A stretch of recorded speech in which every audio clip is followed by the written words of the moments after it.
Luna has unveiled its first wearable device called the Luna Band, alongside the opening of its official waitlist. The new wearable focuses on personalized health guidance instead of traditional fitness tracking, combining voice-based interactions with an AI-powered health intelligence platform called LifeOS. The company says the device is designed to help users manage their daily routines through real-time health insights and contextual recommendations. The Luna Band is built around a voice-first approach and continuously tracks body signals to create a simplified day plan for the user.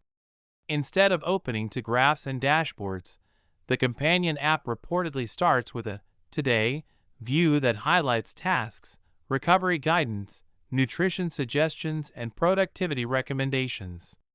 The wearable also supports haptic alerts that notify users about actions throughout the day, such as ideal focus periods or reminders related to caffeine and recovery.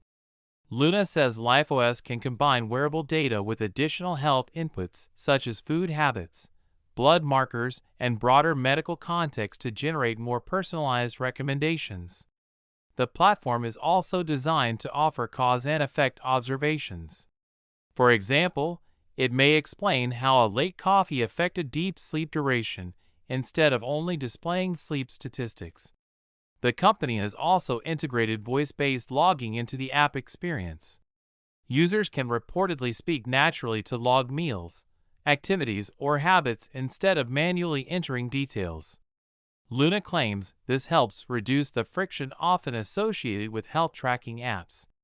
The platform further includes different built-in micro-apps covering stress, nutrition, training, supplements, and productivity features. Luna has confirmed that the first release, called Drop 1, will be invite-only. Shipping is expected to begin by the end of July 2026. The company has already opened the official waitlist through its website, although pricing details have not yet been revealed. The Luna Band appears aimed at users looking for more proactive health guidance rather than basic activity tracking.